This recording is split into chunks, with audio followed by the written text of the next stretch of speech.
Assalamualaikum warahmatullahi wabarakatuh. Innal hamdalillah nahmaduhu wa nasta'inuhu wa nastaghfiruh wa na'udzu billahi min syururi anfusina wa min sayyiati a'malina. May yahdihillahu fala mudilla lahu wa may yudlilhu fala hadiya lahu. Asyhadu an la ilaha illallah wahdahu la syarika lahu wa asyhadu anna Muhammadan 'abduhu wa rasuluhu al-mab'uts rahmatan lil alamin. Allahumma salli wa sallim wa barik ala sayyidil mursalin wa imamil muttaqin sayyidina wa habibina maulana Muhammadin wa ala alihi wa ashabihi wa qarabatihi wa man tamassaka bi sunnati rasulih wa man tabi'ahum bi ihsan ila yaumiddin wa man ittaba'al huda. Qala Allah ta'ala fi kitabil karim, a'udzu billahi minasyaitonir rajim, bismillahirrahmanirrahim, wa atimul hajja wal umrata lillah. Al-ayah sadaqallahul azim. Alhamdulillah, kita senantiasa bersyukur dengan memuji kehadirat Allah Subhanahu wa taala. Pada kesempatan siang hari ini kita bersama-sama berkumpul dalam acara manasik umroh Al-Mukarramah ya, travel. Dan insyaallah ini bagian dari bekal kita menuju ke tanah suci. Karena memang Allah Subhanahu wa taala memerintahkan kita, fatazawwadu fa inna khairaz zadi taqwa. Dan berbekallah kalian, kata Allah, dan sesungguhnya sebaik-baik bekal termasuk bekal menuju haji maupun umrah, itu kata Allah adalah sebaik-baik bekalnya adalah takwa kepada Allah Ta'ala. Semoga ilmu yang kita peroleh kita bisa pahami dan kita tentunya amalkan dan juga bisa kita sampaikan pada orang lain. Kemudian begitu juga senantiasa kita bersolawat dan mengirimkan salam kepada Nabi dan Rasul junjungan semesta alam, kekasih kita, pemimpin kita, teladan kita, Nabiullah Muhammad sallallahu alaihi wasallam, kepada keluarga beliau, sahabat-sahabat beliau, dan seluruh pengikut beliau hingga akhir zaman. Insyaallah pada kesempatan siang hari ini saya akan mempresentasikan atau menjelaskan seputar umroh ya. Jadi temanya adalah umroh mabrur. Ini. Oh ini.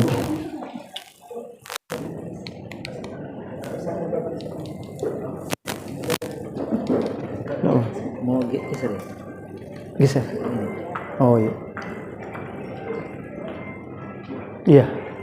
Jadi insyaallah temanya adalah umroh mabrur, hukum-hukum dan fadilahnya. Ya, bagaimana hukum-hukum fikihnya, kemudian bagaimana pula fadilah atau keutamaan-keutamanya. Insyaallah tema-tema ataupun pembahasan-pembahasan yang berkaitan dengan itu juga akan kita bahas seputar safar kita dan sebagainya.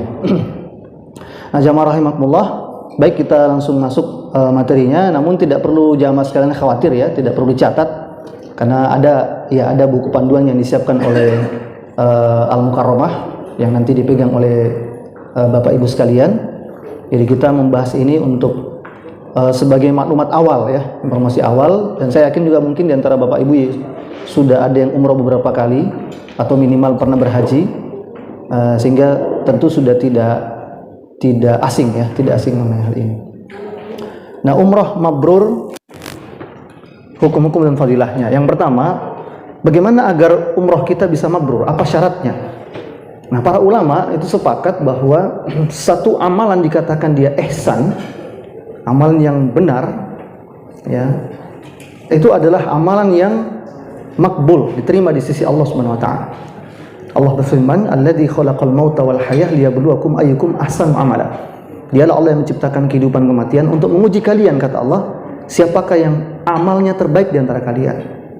Maka seluruh perbuatan kita sehari-hari itu dikatakan amal yang ihsan, amal yang baik, ya, dan mendapat pahala dan ridho di sisi Allah Subhanahu wa taala, termasuk ibadah umrah yang akan kita kerjakan, itu syaratnya dua. Syaratnya dua. Yang pertama, ikhlas ya. Syarat yang pertama itu ikhlas. Syarat yang pertama itu ikhlas. Seluruh amal perbuatan kita, seluruh aktivitas kita, kalau kita ingin mendapatkan ridho Allah Ta'ala, termasuk umrah yang kita kerjakan, itu harus dilandasi dengan niat yang ikhlas. Allah berfirman, "Wa ma umiru illa liya'budullaha mukhlishina lahu-d-din hunafa." Dan tidaklah kami perintahkan manusia kecuali menyembah kepada Allah dengan ikhlas dan dengan agama yang lurus. Ya, dengan agama yang lurus. Sehingga jamaah sekalian, kalau syaitan membisikkan ke telinga kita, aduh saya pergi umroh lagi nih, aduh saya memang banyak duit saya. Nah, itu muncul seperti itu, buru-buru kita istighfar. Ya, buru-buru kita istighfar agar kita kembalikan niat asli kita. Kita umroh ini lillahi ta'ala, semata-mata karena mengharapkan ridha Allah Subhanahu wa taala. Gitu. Tetapi ya begitulah ya, kita ini manusia, syaitan akan datang terus menggoda kita. Ya, datang menggoda kita untuk membisikkan ke telinga kita agar kita itu mengerjakan berbagai amalan soleh itu dengan niat yang riya ataupun tasmi'. Nah, itu kalau muncul seperti itu, solusinya kata para ulama segera istighfar dan kita kembalikan niat awal kita ini berangkat umroh karena lillahi ta'ala. Yang kedua, umroh mabrur itu juga syaratnya adalah amalan kita sesuai dengan tuntunan Al-Quran dan Sunnah Nabi. Jadi tuntunannya sesuai dengan tuntunan Al-Quran dan Sunnah Nabi, sesuai dengan manasiknya Nabi SAW. Jadi manasik itu tata cara. Nabi bersabda, khudhu anni manasikakum, ambillah oleh kalian manasikku, kata Nabi, tata cara Nabi. Ya, tata cara Nabi. Jadi kalau dikatakan acara manasik, maksudnya itu ceramah tentang manasiknya Nabi, ceramah tentang tata cara Nabi, karena beliaulah teladan kita yang wajib kita ikuti, dan Al-Quran yang beliau bawa, Sunnah yang beliau bawa, itulah yang menjadi panduan kita untuk menilai apakah amal perbuatan kita ini ya sesuai dengan tuntunan Allah atau tidak. Ya, muncul apa itu? Autoplay. Gitu. Ini. Jadi yang pertama ikhlas, kemudian yang kedua sesuai tuntunan Al-Quran dan Sunnah. Jadi kita ikhlaskan hati kita ikhlaskan. Saya yakin Bapak Ibu sekalian sejak pertama mendaftar, bahkan belum mendaftar pun kita sudah ada niat yang ikhlas. Nah, itu kita jaga keikhlasan itu. Ya, kita jaga keikhlasan itu. Kata Imam Nawawi, di antara ciri orang ikhlas adalah dia tidak senang ketika dipuji dan dia tidak marah ketika dicaci. Nah, itu ciri orang ikhlas. Dia tidak senang ketika dipuji dan tidak marah ketika dicaci. Kemudian tadi kita kerjakan sesuai tuntunan Quran Sunnah. Insya Allah kalau poin yang kedua ini aman jamaah sekalian. Karena hampir kita bisa pastikan tidak ada ikhtilaf atau perbedaan pendapat yang tajam di antara ulama berkaitan dengan manasik haji ataupun umroh. Hampir tidak ada perbedaan yang tajam. Beda dengan fikih sholat, fikih toharoh, gitu ya. Fikih zakat, utamanya fikih sholat dan toharoh itu banyak sekali perbedaan-perbedaan tajam di antara para ulama. Ya, tetapi kalau fikih manasik haji ataupun umroh, hampir tidak ada perbedaan di antara para ulama tentang fikihnya. Artinya, hampir seluruh perkara itu disepakati oleh para ulama dari berbagai mazhab. Gitu, dari berbagai mazhab. Nah, kemudian kita masuk hukum-hukum dalam umroh. Lewat ini tidak ada muncul definisinya ya. Tidak muncul definisi umroh. Tidak muncul. Terus di bawahnya. Oh iya. Kita akan bahas rukun umroh, wajib umroh dan sunnah umroh. Yang pertama, umroh secara bahasa, ya, umroh maknanya adalah ziarah atau berkunjung. Secara istilah, umroh adalah ziarah ke Makkah atau Baitullah untuk melakukan tawaf dan sa'i tanpa melakukan wukuf di Arafah dalam waktu yang tidak ditentukan. Nah, itulah bedanya sama haji. Kalau haji ada wukufnya dan ada waktu yang tertentu, yaitu di bulan Zulhijjah. Sementara kalau umroh itu bisa kapan saja dan tidak ada wukuf di Arafah. Yang kedua, hukum umroh adalah wajib ketika seorang mengerjakan haji. Ada kan umrohnya itu. Ya, kalau berhaji tamattu berarti umroh dulu baru haji. Kalau haji ifrad berarti haji dulu baru umroh. Kalau qiran berarti menggabungkan keduanya. Kemudian umrah yang wajib juga adalah umrah yang jika dinazarkan, seseorang bernazar, nanti kalau saya sembuh dari COVID-19 saya mau berangkat umroh, nanti kalau anak saya lulus PNS saya akan berangkat umroh, nanti anak gadis saya dilamar orang saya pergi umroh. Nah, itu karena dinazarkan maka menjadi wajib. Nah, adapun selain dari dua umrah yang wajib ini, itu terdapat perbedaan pendapat di antara ulama. Ya, apa hukum umrah seperti yang Bapak Ibu mau kerjakan sekarang? Itu hukumnya umrah itu apa? Imam Abu Hanifah dan Imam Malik berpendapat hukumnya sunnah. Sementara Imam Syafi'i dan Imam Ahmad berpendapat hukumnya wajib. Jadi memang ada dua pendapat ulama. Seorang itu wajib umroh sekali seumur hidup di luar umroh hajinya. Ya, di luar juga umroh nazarnya. Gitu, di luar umroh nazarnya. Apa dalilnya? Kata Imam Syafi'i dan Imam Ahmad, dalilnya adalah Allah perintahkan wa atimul hajja wal umrata lillah. Dan sempurnakanlah haji dan umroh kalian karena Allah Subhanahu wa taala. Dan Rasul mencontohkan beliau itu umroh sebanyak 4 kali. Ya, satu umroh qadha yang tidak jadi masuk beliau. Yang kedua umroh Al-Hudaybiyah pada saat setahun setelah perjanjian Hudaybiyah. Yang ketiga pernah juga umroh bulan Zulqaidah beliau. Dan satu lagi pada saat beliau berhaji itu mengerjakan umroh. Jadi Nabi mengerjakan umroh sebanyak 4 kali. Ya. Kalau sahabat, wah itu ada yang sampai 100 kali gitu umrohnya. Aisyah itu setahun sampai 3 kali umroh. ya Aisyah. Jadi ya kalau Nabi cukup segitu ya. Nabi cukup, mengapa? Karena memang Nabi kan usianya sudah tidak muda lagi, yang pertama. Yang kedua, banyak aktivitas lain yang Nabi kerjakan. Gitu. Kalau Nabi tinggalkan Mekah, Nabi tinggalkan Madinah, sementara beliau adalah pemimpin penguasa, ya tentu saja aktivitas itu mesti ada naib yang menggantikan Nabi di Madinah. Karena itulah beliau mengerjakan umroh 4 kali seumur hidupnya. Nah, mana pendapat yang kuat? Terserah Bapak Ibu ikut yang mana. Kalau ikut Abu Hanifah, Imam Malik, sunnah. Ikut Syafi'i, Ahmad, wajib. Tapi saya ingin tegaskan, Indonesia ini mazhabnya cuma 2. Kalau enggak Syafi'i, Hambali. Kalau Muhammadiyah itu Hambali. Kalau Syafi'i itu, NU itu Syafi'i. Yang umum itu Syafi'i. Dan kedua-duanya sepakat, umroh itu hukumnya wajib, bukan sunnah.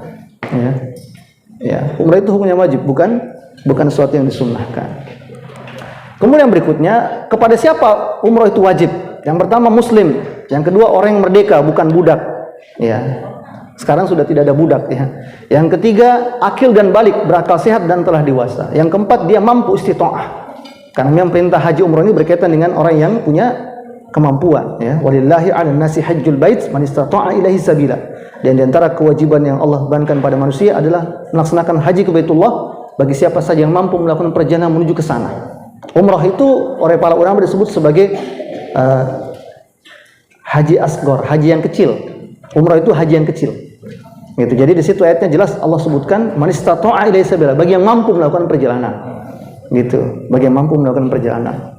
Yang berikutnya juga ada satu perkara yang ulama berbeda pendapat. Umrah wajib juga, umrah hanya diwajibkan bagi seorang wanita, ya, dengan syarat dia disertai oleh mahramnya atau oleh suaminya, ya. Nah, di sini ada perbedaan pendapat ulama karena memang dalam hadis itu Nabi sampaikan la yuhillu limra'atin an tu'minu billahi wal yawmil akhir an tusafir masaratan lailan wa siyaman illa dhu mahram.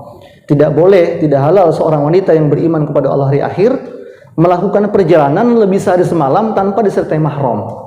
Nah, karena itu di situ ada perbedaan pendapat ulama. Bagaimana kalau perjalanannya haji atau umroh? Ya, sebagian ulama berpendapat tetap wajib dia sama mahramnya atau sama suaminya. Kalau tidak ada mahramnya dan suaminya, otomatis nggak bisa pergi. Tidak, dan dia tidak wajib berangkat. Tapi sebagian ulama yang berpendapat tetap dia wajib berangkat. Yang penting dia bersama kaum wanita atau bersama orang-orang lain yang dia aman dalam perjalanan. Karena dalam hadis yang lain disebutkan, Nabi pernah janjikan dalam hadis riwayat Bukhari Muslim, nanti akan ada sekelompok orang, kata Nabi, kaum wanita yang berangkat haji berombong-rombongan mereka dalam keadaan aman.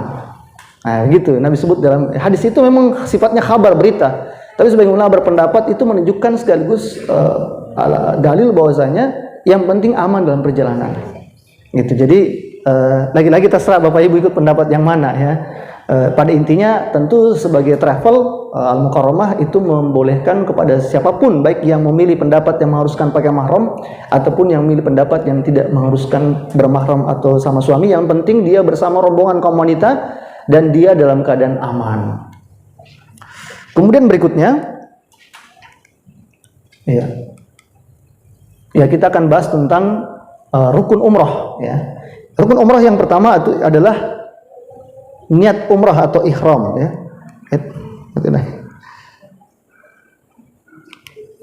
Ya, niat umrah atau ihram. Kemudian yang kedua ada tawaf umrah, yang ketiga sa'i umrah, yang keempat tahallul atau taksir, dan yang kelima tertib. Inilah rukun umrah. Rukun adalah sesuatu yang jika tidak dikerjakan maka umrahnya tidak sah dan harus diulang. Jadi mesti tuntas semuanya dikerjakan. Bedanya sama haji, kalau haji ada wukufnya, kalau umrah tidak ada wukufnya. Nah, inilah rukun umrah. Ya, tadi yang pertama adalah niat umrah, yang akan kita bahas nanti insya Allah satu persatu, ya. Kemudian yang kedua tawaf, yang ketiga sa'i, keempat tahallul, dan yang kelima tertib, dikerjakan sesuai urutan. Kemudian berikutnya wajib umrah, ya. Jadi ada rukun, ada wajib. Nah, wajib umrah ini ada dua. Yang pertama yaitu ihram dari mikot, ya, ihram dari tempat kita mikot. Yang kedua meninggalkan segala larangan saat ihram. Ya, nah bedanya rukun sama wajib. Kalau rukun tidak terlaksana maka tidak sah, diulang. Tapi kalau wajib tetap bisa sah, namun ada kafarat atau dendanya. Misalnya berkata Syekh Abu Bakar belum mengatakan dendanya itu berpuasa 3 hari. Misalnya melanggar larangan-larangan, ya, atau membayar fidyah, memberi makan 6 orang fakir miskin, atau bahkan menyembelih seekor kambing dam untuk disediakan pada fakir miskin. Nah, itu kalau melanggar 2 hal ini, misalnya ihramnya tidak dari mikot, ya, atau tidak mengerjakan ihram dari mikot, atau misalnya dia mengerjakan larangan selama ihram. Sebentar akan kita bahas apa saja larangannya ketika sedang ihram. Nah, kemudian kita masuk hukum seputar ihram. Nah, ada amalan yang disunnahkan sebelum ihram. Yang pertama yaitu disunnahkan kita sebelum ihram kita mandi janabah, mandi besar seperti mandi wajib. Yang kedua juga disunnahkan memakai parfum wangi-wangian pada tubuh kita, pakaian. Kemudian juga memotong kuku, merapikan rambut, dan memakai kain ihram berwarna putih. Itu juga afdolnya, berwarna putih. Sebenarnya warna apa saja boleh, tapi afdolnya kata para ulama itu dengan warna yang putih. Dan juga afdolnya berpakaian ihram setelah sholat fardu. Jadi sholat fardu dulu, baru berpakaian ihram. Itu afdolnya begitu. Kemudian adapun kaifiat ihramnya, tata cara ihramnya, kaum pria menggunakan 2 kain putih yang tidak berjahit, satu disarungkan dan satu diselendangkan, sedangkan bagi kaum wanita tetap memakai khimar dan jilbab sebagaimana berpakaian seperti biasa. Nah, ini ada mandi ihram, potong gunting kuku, ya, merapikan rambut dan sebagainya. Kemudian ihram dari mikot dan larang-larangannya. Ya. Ketika seorang berihram, bagi kaum pria itu dilarang memakai pakaian berjahit. Ya, kalau kaum wanita kan boleh, ya. Termasuk dilarang memakai penutup kepala, pakai peci, ya, pakai sorban, topi tak boleh, itu tidak dibolehkan ketika sedang ihram. Kemudian juga tidak boleh menutup wajah, memakai cadar, niqab, ya. Dulu waktu Covid ada yang pakai penutup wajah. Nah, itu dikecualikan itu, ya, karena sedang ada wabah. Ya, sedang ada wabah, kata Imam Syaukani, ketika ada uzur maka seseorang boleh. Sebagaimana ketika sholat, Nabi juga melarang sholat menutup wajah. Tapi ketika ada uzur, misalnya kayak tadi itu ada wabah Covid waktu itu, nah itu boleh menutup wajah. Tapi dalam kondisi normal, dan saya pikir sudah normal, ya. Di sana juga sudah normal. Di sini yang kurang normal biasa, karena banyak ini ya tes Covid-nya. Di sana sudah normal sekali. Itu maka berarti ya berlaku hukum ini kembali. Tidak boleh menutup wajah, tidak boleh pakai niqab, cadar, masker. Juga tidak boleh memakai sarung tangan, ya, bagi kaum wanita, dan tidak boleh memakai kaos kaki bagi kaum pria. Kalau wanita boleh pakai kaos kaki, pria laki-laki tidak boleh pakai kaos kaki. Kemudian juga dilarang seorang berihram itu memakai parfum atau sabun, ya, wangi-wangian setelah berihram, ya. Kalau tadi sebelum ihram disunahkan justru, tapi setelah ihram tidak boleh lagi memakai parfum, sabun dan sebagainya. Termasuk dilarang berburu binatang di tanah haram, dilarang memotong rambut pada badan, ya, mencukur kumis, mencukur rambut, nah boleh, bulu ketiak. Termasuk dilarang memotong kuku. Ini larang-larangan selama ihram. Ya, ini contohnya, ini pakaian ihram. Ya, contohnya. Kemudian begitu juga dilarang seorang ihram itu merusak atau mencabut pohon. Dilarang pula menggunakan memakai minyak rambut, minyak rambut, ya.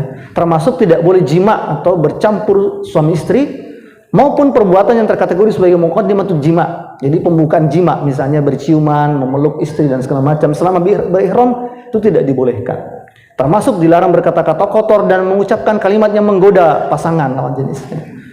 Ya, juga yang tidak kalah penting, tidak boleh berbuat maksiat, dilarang berbuat maksiat selama ihram, dan tidak boleh berdebat atau bantah-bantahan, ya. Masih ihram terus suami istri itu ihram haji, suami istri berdebat, mau ke pasar dulu, jangan gitu, itu nggak boleh itu. Allah melarang, wala rafatha wala fusuqa wala jidala fil hajj. Janganlah kalian rofas. Apa itu rofas?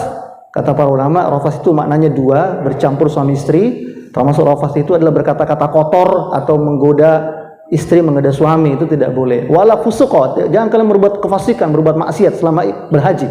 Ya, wala jidala, jangan kalian berdebat.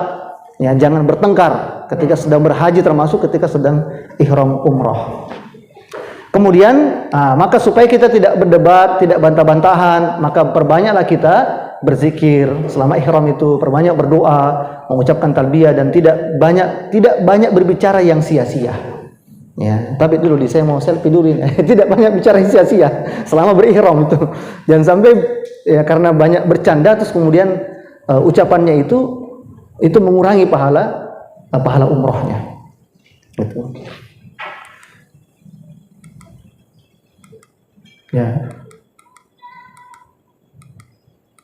Ya, termasuk tidak boleh menikah tadi, ya. Itu sama dia muqaddimatut jima, berkecumbu dan seterusnya, ini tidak dibolehkan.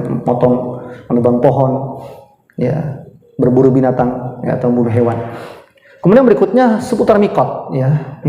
Mikot ada 2 macam. Satu ada mikot zamani, ya, waktu di mana kita ngambil mikot. Untuk umroh itu setiap waktu bisa. Kemudian ada mikot makani, ya, tempat di mana kita mengambil mikot. Bagi penduduk Makkah, tempat mikotnya adalah terdekat dari tanah halal. Bagi penduduk Yaman adalah Yalamlam. Bagi penduduk Irak dan yang dari timur adalah Zatul Irq. Kemudian bagi penduduk Syam, Mesir dan Maroko Maghribi adalah Jufah. Dan bagi penduduk Madinah adalah Dzul Hulaifah. Gitu. Ini tempat ngambil mikotnya. Kemudian berikutnya syarat dan rukun tawaf. Apa saja syarat-syarat sahnya dan rukunnya supaya tawaf itu sah. Jadi tawaf ini sebagaimana sholat fardu, sebagaimana sholat 5 waktu, ya, persis.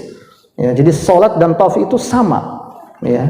Pertama wajib suci dari hadas besar dan kecil, sehingga orang yang tawaf itu wajib wudhu terlebih dahulu. Ya, wudhu terlebih dahulu, suci dari hadas besar dan kecil. Kalau dia lagi haid, otomatis nggak boleh tawaf. Itu di zaman Nabi. Ketika Nabi berangkat haji bersama Aisyah sedang haid, maka Nabi katakan, dia tanya, ya Rasulullah, aku sedang haid. Nabi katakan, kerjakan seluruh manasik haji kecuali tawaf. Ya, dan Nabi menyuruh Aisyah untuk menunggu sampai dia bersih, baru dia mengerjakan tawaf dan sa'i. Gitu. Jadi harus suci dari hadas besar dan kecil. Kemudian yang kedua, suci pula badan, pakaian dan tempat dari najis. Ya, sebagaimana ketika sholat. Yang ketiga, wajib menutup aurat. Ya, menutup aurat. Kemudian yang keempat, memulai tawafnya dari Hajar Aswad dan berakhir di Hajar Aswad pula. Jadi sekarang sudah bagus karena ada tanda lampu hijau, ya, itu tandanya itu Hajar Aswad. Gitu, ada tanda lampu hijau. Kemudian niat tawafnya, ya, kalau dia tawaf saja, tawaf sunnah misalnya, berarti niatnya itu dikerjakan ketika mengerjakan tawaf. Kalau umroh kan tidak, ya, niatnya pada saat mikot. Ya, niatnya pada saat ngambil mikot. Kemudian menghadapkan badan atau sebagian badan ke Hajar Aswad saat berniat. Ini yang dimaksud ini adalah kalau tawaf saja, ya, tawaf bukan tawaf karena umroh, ya. Maka pada saat dia berniat itu menghadapkan badannya atau sebagian badannya ke arah Hajar Aswad. Kemudian rukun berikutnya adalah ketika tawaf menjadikan Ka'bah di sebelah kiri dalam setiap tawaf ketika berjalan. Jadi posisi Ka'bah di sebelah kiri kita. Kemudian berada dalam Masjidil Haram, berada di luar Ka'bah, Hijr Ismail dan Syazarwan, serta mengelilingi Ka'bah sebanyak 7 kali dan tidak berpaling pada selain tawaf. Artinya tidak mengerjakan yang lain kecuali sungguh-sungguh menyelesaikan tawafnya. Ya, dan tentu ketika 7 kali itu harus diyakini bahwa telah sempurna 7 kali putaran. Ya, sempurna 7 kali putaran. Di sini ada Hajar Aswad tandanya, Hajar Aswad. Ya, kemudian ada rukun Yamani. Nanti kita akan lihat bagaimana kaifiatnya sebentar pada pembahasan berikutnya. Ya, ini gambarannya, ya, gambaran ketika tawaf. Ya, dan di sini ada doanya, sebentar akan saya jelaskan kembali. Ya. Kemudian berikutnya syarat dan rukun sa'i, ya, setelah tawaf kemudian sa'i.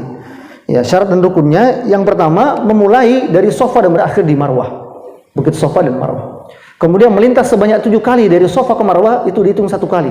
Lalu dari Marwah ke Safa itu juga dihitung 1 kali juga. Jadi dari Safa ke Marwah itu hitung 1 kali, kemudian dari Marwah balik ke Safa lagi itu dihitung berarti sudah 2 kali.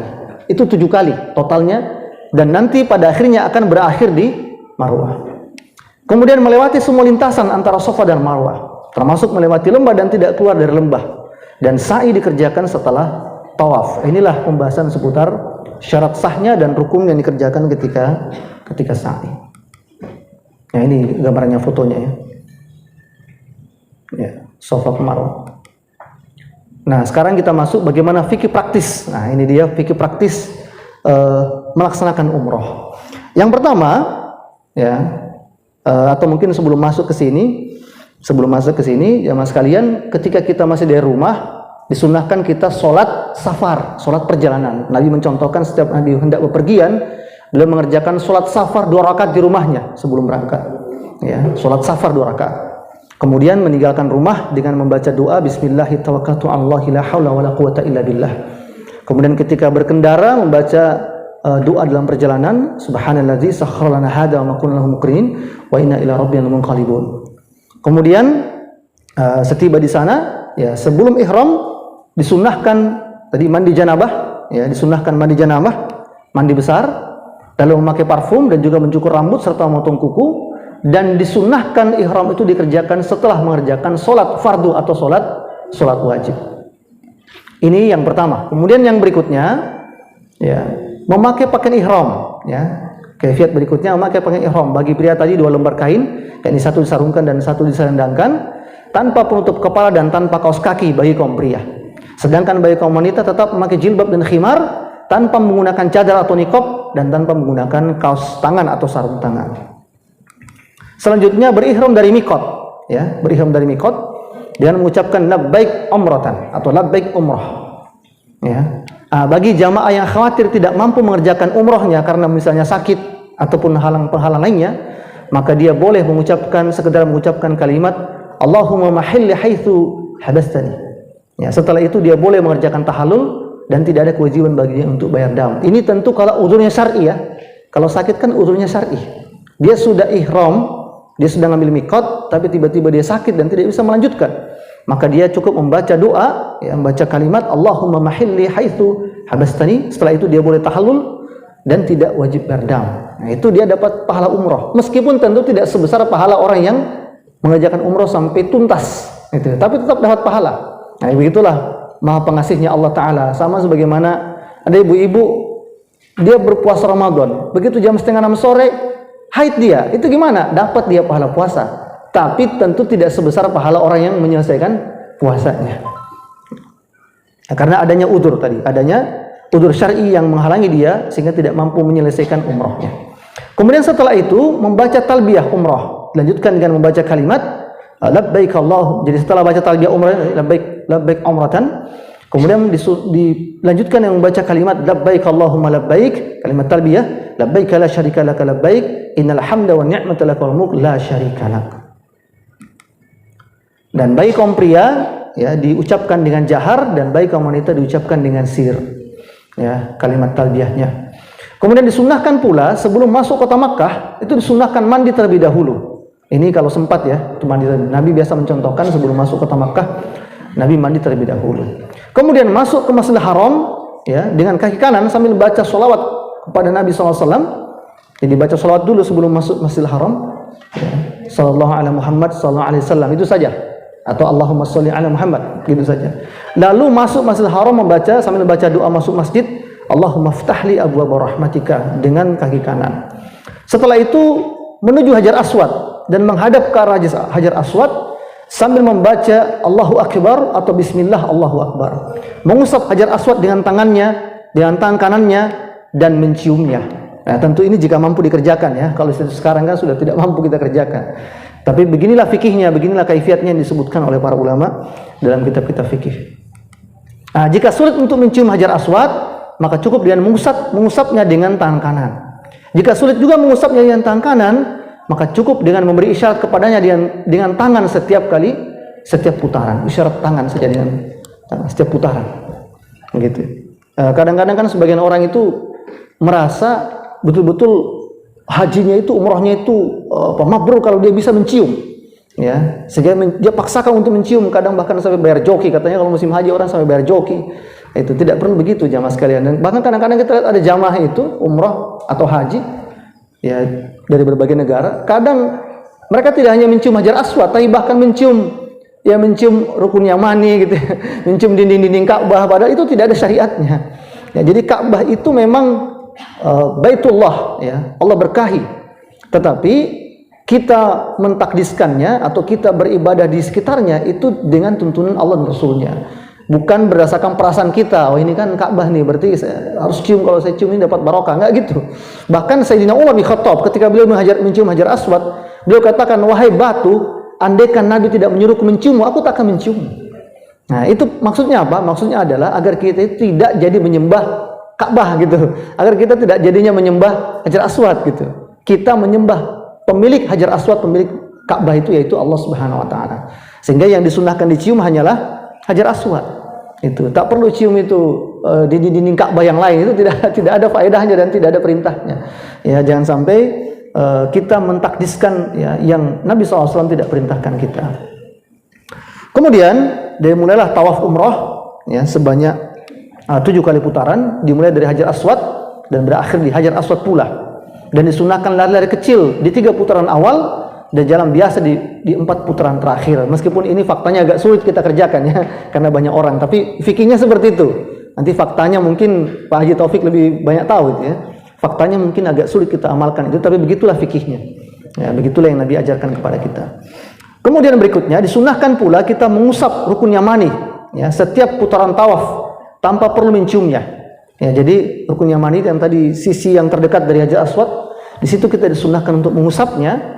Ya, tanpa perlu menciumnya. Itu kalau kita mampu, karena kan banyak orang kadang sulit ya, jauh kita. Kalau sulit maka kita disunahkan cukup dengan mengisyarat tangan saja, angkat tangan, isyarat tangan.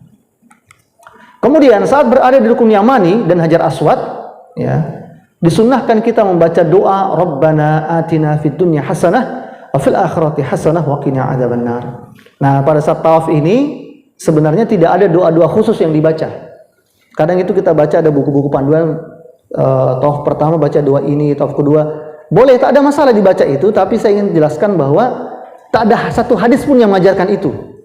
Meskipun bukan berarti tidak boleh dibaca, boleh kita baca daripada, karena biasanya jamaah sebagian itu jangankan doa ketika di sana, doa ketika di sini saja sholat gitu.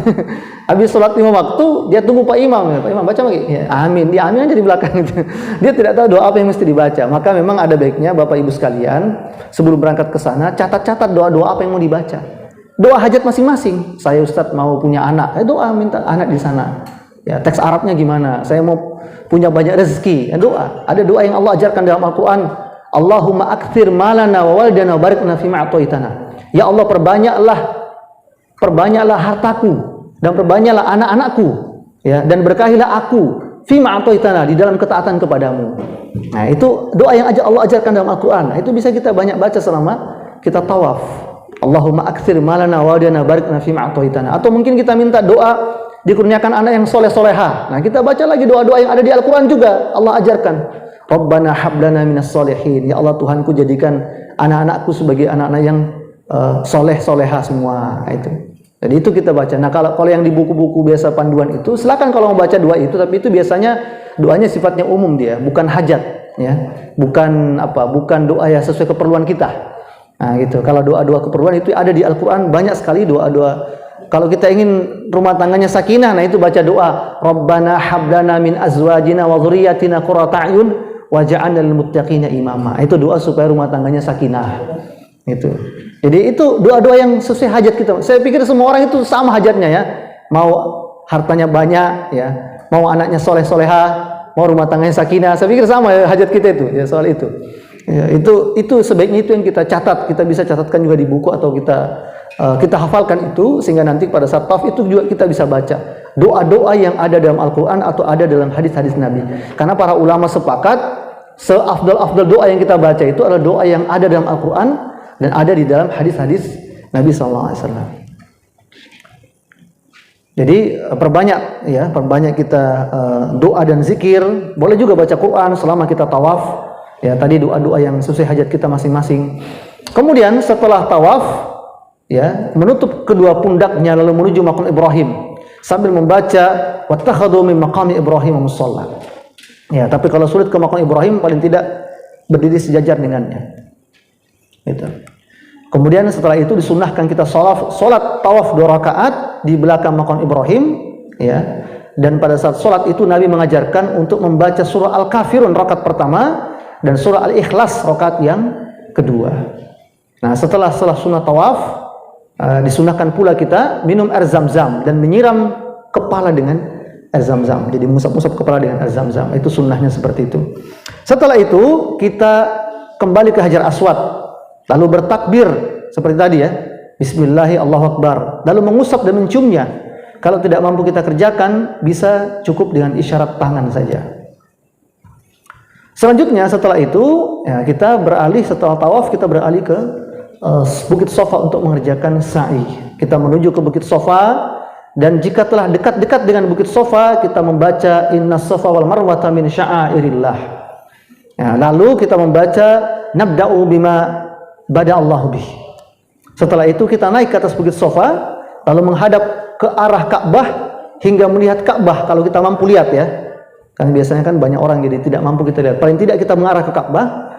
Kemudian kita membaca takbir, Allahu Akbar, Allahu Akbar, Allahu Akbar, la ilaha illallah wahdahu la syarikalah, lahul mulku wal hamdu yuhyi wa yumiitu wa huwa ala kulli syai'in qadir, la ilaha illallah anjaza wa'dahu wa nasara 'abdahu wa hadamal ahzaba wahdah.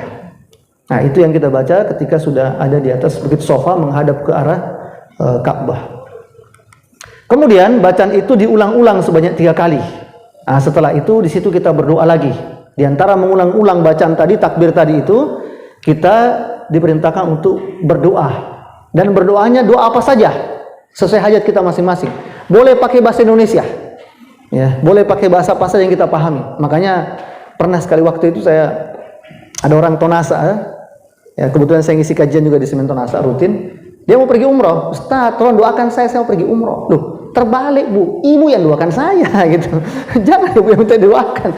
Nabi itu, zaman Nabi dulu, ketika Sayyidina Umar mau berangkat umroh, Nabi katakan pada Sayyidina Umar, wahai Umar, aku titip doa, engkau doakan kami begini, begitu, dan seterusnya. Jadi Nabi itu kan secara derajat lebih tinggi daripada Sayyidina Umar, bahkan jauh lebih tinggi daripada Sayyidina Umar. Tapi ketika Sayyidina Umar mau berangkat umroh, justru Nabi titip doa pada Sayyidina Umar. Itu jadi justru kita yang sedang ada di sana itulah yang bisa dititipi doa. Nah, maka tadi saya katakan, ya, yang juga tidak kalah penting, kita sebaiknya mulai sekarang itu mencatat-catat doa apa yang kita mau bawa ke sana, yang kita hafalkan. Ya, kalau bisa kita hafal, alhamdulillah. Kalau tidak bisa kita catat juga. Tadi doa-doa yang kaitan dengan hajat atau keperluan kita masing-masing, ya. Mungkin ada yang ingin anaknya segera dapat jodoh, nah itu catat-catat saja. Jangan sampai sudah pulang, lupa aku doakan. Anaknya belum nikah, lupa kau doakan. Jadi itu catat-catat doa-doa, atau paling tidak diingat-ingat lah. Ya, diingat-ingat apa saja hajat kita, ya. Karena mumpung kita sedang ada di sana, ya, tempatnya mustajab, dan ibadahnya juga ibadah umroh yang tentu nilai pahalanya sangat besar di sisi Allah Subhanahu wa taala. Jadi berdoa sesuai hajat masing-masing, ya, di sela-sela ketika kita mengulang takbir tadi. Lalu setelah itu turun dari bukit Safa dan jalan menuju Marwah, dan disunahkan lari kecil dengan cepat di antara 2 tanda lampu hijau di tempat sa'i laki-laki, ya. Lalu jalan biasa menuju Marwah dan menaikinya, gitu. Kemudian setiba di Marwah, kerjakan lagi amalan seperti di bukit Safa tadi, yaitu menghadap kiblat, kemudian membaca takbir dan berdoa.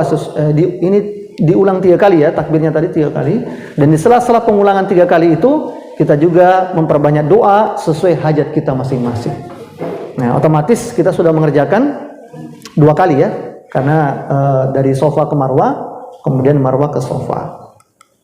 Nah, lalu turun menuju ke Safa dengan jalan di tempat yang ditentukan, dan lari bagi laki-laki di tempat yang ditentukan, lalu naik ke bukit Safa. Itu otomatis sudah terhitung 2 kali. Dan ini dikerjakan sampai 7 kali dan berakhir di Marwah.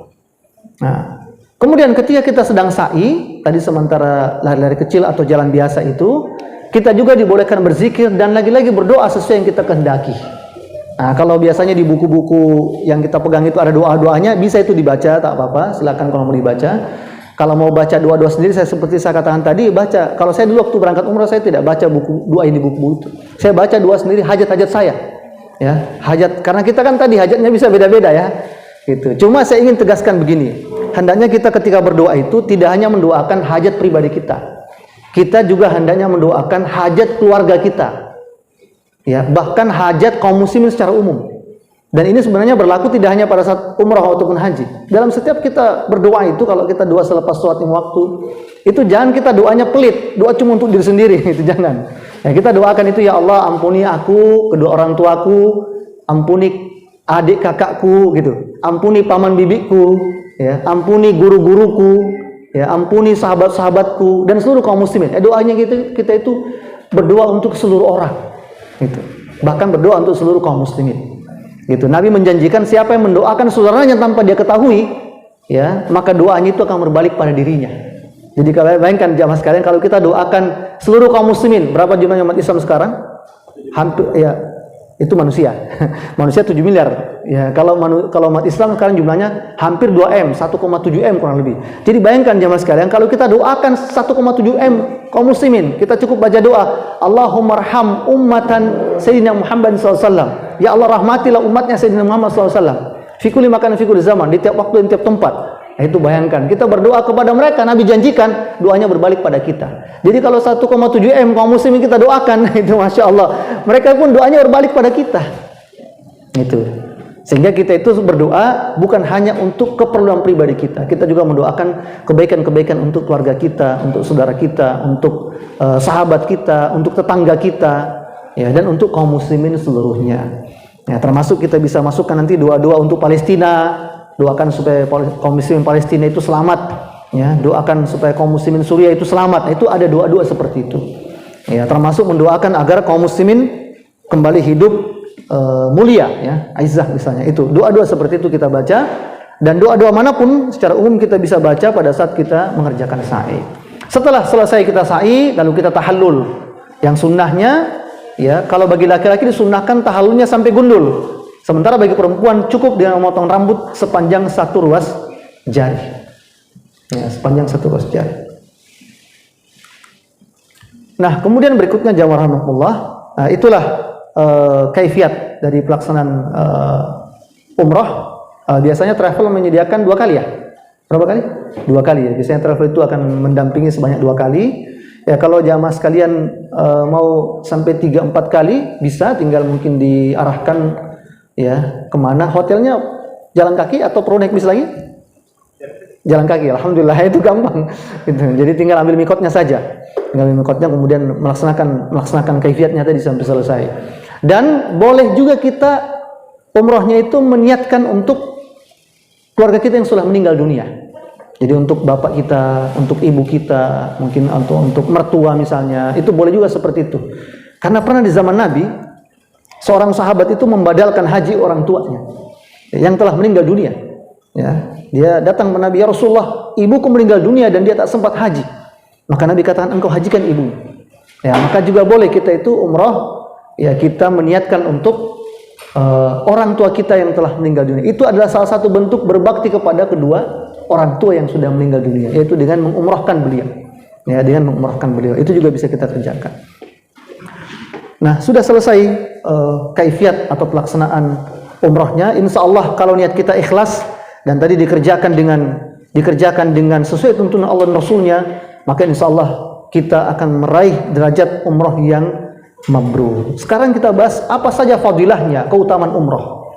Ya, dalam banyak hadis yang sahih, Nabi SAW menjanjikan yang pertama, umrah itu kata Nabi SAW pahalanya sebagaimana pahala jihad fisabilillah. Ya, kenapa? Karena umrah itu ibadah yang di dalamnya seluruh pengorbanan itu ada. Ada pengorbanan harta, ada pengorbanan tenaga, ada pengorbanan waktu. Apalagi kalau haji. Kalau haji kadang-kadang bahkan saya berkorban nyawa. Kalau orang haji kadang-kadang sampai meninggal dunia. Itu. Dan sementara jamaah rahimakumullah, kalau kita mengerjakan sholat, pengorbanannya apa? Hanya pengorbanan waktu dan tenaga. Kalau kita bayar zakat, pengorbanannya apa? Hanya pengorbanan harta saja. Tapi kalau haji atau umroh, itu berkumpul semua pengorbanan di dalamnya. Ada pengorbanan tenaga, ada pengorbanan waktu. Kita tinggalkan bisnis kita di sini, kita tinggalkan anak istri kita, keluarga kita tinggalkan seluruh urusan-urusan pribadi kita. Ya. Kemudian ada pengorbanan harta, itu sudah pasti. Kecuali yang dibayarkan, ya. Dapat bonus. Itu ada, tapi pasti biarpun dibayarkan pasti ada pengorbanan harta juga, karena tidak mungkin sekedar untuk biayanya. Itu ada pengorbanan harta di dalamnya. Ya, kemudian apalagi juga tentu ada pengorbanan fisik, ya. Bahkan kalau ibadah haji seperti saya katakan tadi, bisa sampai pengorbanannya itu pengorbanan nyawa. Nah, para ulama menjelaskan bahwa semakin besar pengorbanan seorang hamba, maka semakin besar itu pahalanya di sisi Allah SWT. Itu rumusnya setiap ketaatan kepada Allah itu begitu. Semua ketaatan pada Allah itu semakin besar pengorbanan seorang mengerjakan ketaatannya pada Allah, maka semakin besar pula pahalanya di sisi Allah Subhanahu wa taala. Contoh, Nabi menyebutkan dalam hadis, raq'atanil fajar khairum minad dunya wa ma fiha. Salat 2 rakaat sunnah fajar, 2 rakaat sebelum subuh, kata Nabi, khairum minad dunya wa ma fiha. Itu lebih baik daripada dunia dan isinya. Mengapa salat sunnah yang hanya 2 rakaat sebelum subuh itu lebih baik daripada dunia dan isinya? Karena pengorbanannya besar. Apa pengorbanannya? Seorang yang bangun salat subuh harus meninggalkan selimutnya, menahan rasa dingin, ya, harus menahan rasa ngantuknya. Pengorbanannya besar. Karena besar pengorbanan itulah, maka Allah SWT atau Nabi SAW menjanjikan pahala yang besar pula. Nah, begitulah rumus dari setiap ketaatan kita kepada Allah, termasuk umroh ini, ya. umrah maupun haji, ini pahalanya kata Nabi seperti orang yang berjihad fisabilillah. Ya, dan pahala jihad itu kan luar biasa jamaah sekalian ya. Orang berjihad itu pahalanya dua, iskariman au mut syahidan. Hidupnya mulia atau matinya syahid. Dan orang-orang yang matinya syahid, Nabi janjikan, Allah janjikan, mereka adalah rombongan pertama yang masuk surga. Jadi disebutkan dalam Al-Quran, rombongan pertama surga adalah minan nabiyyin was-siddiqin wasyuhada was-solihin. Rombongan pertama surga adalah mereka adalah para nabi dan rasul, mereka adalah orang-orang siddiqin yang membenarkan para nabi dan rasul, kemudian mereka adalah wasyuhada, orang-orang mati syahid, was-solihin, dan mereka adalah orang-orang yang soleh. Nah, saya yakin Bapak Ibu sekalian di sini kita tidak ada yang pernah berjihad. Bahkan mungkin disuruh berjihad juga tidak mampu. Jangankan Ustaz berjihad, saya pakai senapan bunuh saya tidak tahu. Jihad kan berperang tuh, pakai senapan gitu, pakai senjata. Nah kita ini jangankan senjata, senapan bunuh saya tidak tahu pakai. Nah, tapi begitulah maha pengasihnya Allah Ta'ala itu. Begitulah maha penyayangnya Allah. Kita mau berjihad tapi kita tidak mampu, maka ada amalan lain yang bisa pahalanya sama dengan jihad. Apa itu? Di antaranya ini, umrah. Ya, umrah. Umrah itu pahalanya seperti berjihad kata Nabi SAW. Yang kedua, umrah juga kata Nabi SAW yukaffir dzunuban, menghapus dosa di antara umratain, di antara dua umrah. Jadi kita umrah tahun ini, tahun depan kita umrah lagi, maka tahun depan ketika kita umrah, itu dosa di antara dua tahun itu, dosa di antara umrah tahun pertama dan tahun kedua, itu dihapuskan oleh Allah Subhanahu wa Ta'ala. Kemudian yang ketiga, umrah juga kata Nabi SAW itu menghilangkan kefakiran dan menghapuskan dosa dan kesalahan. Jadi Nabi janjikan juga dengan umrah itu ya akan hilang kefakiran. Apa itu kefakiran? Kekurangan harta benda. Nah, itu dihilangkan oleh Allah Subhanahu wa Ta'ala. Karena ketika kita umrah tadi saya katakan pasti kita akan berkorban harta di dalamnya. Pasti kita akan berinfak di dalamnya. Pasti kita akan mengeluarkan harta kita di jalan Allah Subhanahu wa Ta'ala. Dan memang kan dalam rangka itulah kita ingin agar harta itu betul-betul barokah kita miliki. Harta itu kita gunakan untuk orang bilang sekarang healing ya, healingnya kemana? Orang mukmin itu kalau jalan-jalan rekreasinya ke sini, ya, ke tanah haram, ke Masjidil Haram, Masjid Nabawi atau Masjidil Aqsa. Kemudian yang ketiga, yang keempat, ya begitu pula ketika kita umrah kita mengerjakan ziarah, ya kita ziarah ke Masjidil Haram, Masjid Nabawi atau bahkan mungkin Masjidil Aqsa, dan pahalanya juga luar biasa. Nabi SAW menjanjikan solat di Masjidil Haram itu lebih baik daripada solat 100.000 kali di luar Masjidil Haram. Jadi solat di Masjidil Haram itu lebih baik, lebih afdol daripada solat 100.000 kali di luar Masjidil Haram. Saya tanya Bapak Ibu sekalian, ada yang bisa solat 100.000 kali? Ada? Tidak ada. Ya. Tapi Nabi janjikan solat 1 kali di Masjidil Haram itu pahalanya seperti 100.000 kali di luar Masjidil Haram. Karena itulah para ulama sepakat perempuan itu kalau di Indonesia, hukum sholatnya di masjid, perempuan kalau di Indonesia itu, hukum sholatnya di masjid, hukumnya boleh. Dan kalau sholat di rumah, hukumnya sunnah. Nabi bersabda, la tamna'u nisa'ukum fil masajid, wa buyutuhunna khairul lahunna. Jangan engkau larang istrimu sholat di masjid, kata Nabi. Tapi sholat di rumah mereka lebih baik, lebih afdol, kata Nabi SAW. Ya, tapi hadis itu tidak berlaku kalau di sana. Hadis ini tidak berlaku kalau kita sampai di sana. Kalau sampai di sana, perempuan juga lebih afdol sholat di Masjidil Haram ketimbang sholat di hotel. Nah, cuma masalah ini ada perbedaan pendapat ulama. Ya, sebagian ulama berpendapat sholat di hotel selama hotelnya itu masih masuk dalam tanah haram, maka itu juga dianggap Masjidil Haram. Itu ada pendapat seperti itu. Ya, sebagian itu ada pendapat seperti itu, Pak. Kalau kita baca kitab-kitab fikih itu ada. Karena kan pada zaman Nabi itu Masjidil Haram kecil, tidak luas. Ya, sehingga ada sebagian ulama berpendapat seperti itu. Tapi ulama lain berpendapat tidak. Yang dikatakan sholat di Masjidil Haram itu memang di dalam areanya. Pelatarannya itu baru dikatakan sholat di Masjidil Haram. Nah, lepas dari perbedaan pendapat ulama itu menurut saya, ya apa gunanya kita bayar mahal-mahal gitu. Sudah luangkan waktu sampai di sana cuma tidur di hotel gitu. Dan sholat di hotel gitu. Ya, jadi ya kita paksa diri kita. Kalau datang godaan syaitan, istighfar cepat-cepat. Ya, paksa diri kita untuk ke Masjidil Haram untuk mengerjakan sholat di sana. Bahkan sholat Jumat bagi kaum wanita. Kemudian berikutnya begitu juga di Masjid Nabawi, ya tidak kalah ya meskipun derajatnya sedikit di bawah Masjidil Haram. Nabi janjikan sholat di Masjid Nabawi itu ya lebih baik daripada sholat 1000 kali di luar Masjidil Haram tentunya, ya dibanding masjid lain. Kalau tadi Masjidil Haram kan 100.000 kali, kalau Masjid Nabawi 1000 kali, kalau Masjidil Aqsa 500 kali. Ya, jadi 3 masjid itu. Makanya Nabi SAW itu melarang kita bernazar bepergian kecuali pada 3 tempat. Jadi tak boleh itu kita nanti kalau anak lulus sini saya nazar mau jalan-jalan ke Malino, nggak boleh itu nazarkan kalau yang kayak gitu. Saya nanti nazar mau jalan-jalan ke Pantai Losari, nggak boleh itu. Apalagi jalan-jalan ke Nusantara, lebih Nabi tidak boleh. Itu nggak boleh itu ya. Yang Nabi ajarkan pada kita nazar untuk bepergian orang mukmin cuma 3 tempat. Saya bernazar nanti kalau anak saya habis nikah, saya mau nazar pergi ke umrah ke Mekah, ya, ke Masjid Nabawi, ke Masjidil Haram, Masjid Nabawi atau Masjidil Aqsa. 3 tempat saja itu yang Nabi ajarkan kepada kita. Disunahkan kita bernazar, bahkan kita disunahkan ziarah ke 3 tempat tersebut. Ya, Masjidil Haram, Masjid Nabawi dan Masjid Aqsa. Dan jamaah rahmatullah, saya yakin ya kita pun merasakan itu. Beda itu kalau kita jalan-jalan ke Bali sama jalan-jalan ke Masjidil Haram. Kalau kita jalan-jalan ke Bali, sudah bisa ke sana. 1 kali saja sudah cukup lah. Oh, begitu namanya Bali ya. Oh, ternyata Bali cuma begitu. Jalan-jalan ke Lombok, orang bilang Raja Ampat itu. Ya, serpihan surga, serpihan kecil surga di Indonesia itu Raja Ampat. Oh, sudah saya pernah ke sana. Lihat di YouTube, saya sih belum pernah ke sana, Pak. Oh, sudah. Itu tidak ada rasa rindu. Tapi beda kalau Masjidil Haram. Ya, beda kalau Masjid Nabawi. Beda kalau Masjidil Aqsa. 3 tempat itu siapa yang pernah ke sana, asalkan imannya ada ya. Asalkan imannya ada dan dia ikhlas ketika pergi umroh, yakin dia akan punya rasa kerinduan mau ke sana. Bahkan seandainya kita mau berulang-ulang ke sana pun seperti itu. Nah, itu begitu jamaah Allah. Itulah daya tariknya yang luar biasa, karena ini bukan sekedar jalan-jalan biasa, tapi di dalamnya ada takarub kepada Allah SWT. Bahkan kita mungkin baru tiba di Masjid tiba di tanah di Madinah ya. Sudah masuk tanah haram di Madinah atau di Mekkah. Ya, kalau kita mau melihat tempat-tempat yang ada di sana, dan kalau Bapak Ibu sekalian baca kitab sirah perjalanan Nabi SAW, ya, lalu kemudian tiba di sana lihat tempat-tempat yang dimaksud itu, yakin saya kita itu akan membayangkan seakan-akan Nabi ada di sekitar kita. Ya, sehingga kalau kita tiba di Madinah itu, ya, yakin saya kalau kita itu renungkan itu, air mata itu tak kuasa kita netes. Seakan-akan kita lihat Nabi di sekitar kita, masya Allah. Kita ucapkan assalamualaikum ayuhan Nabi. Atau kita baca sholawat. Ustadz, boleh sholawat badar? Boleh sholawat badar kalau mau.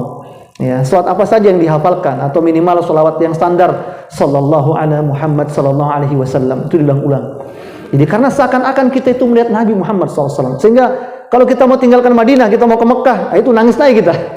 Karena seakan-akan kita berpisah dengan Nabi Muhammad SAW. Tapi setiba kita di Mekah, lain lagi tuh. Ya, setiba kita di Mekah, kita bayangkan lagi bagaimana dulu Rasulullah SAW itu di Mekah. Ya, kita bayangkan lagi bagaimana dulu kaum muslimin itu ya dikumpulkan oleh Rasulullah SAW dan sebagainya. Itu luar biasa.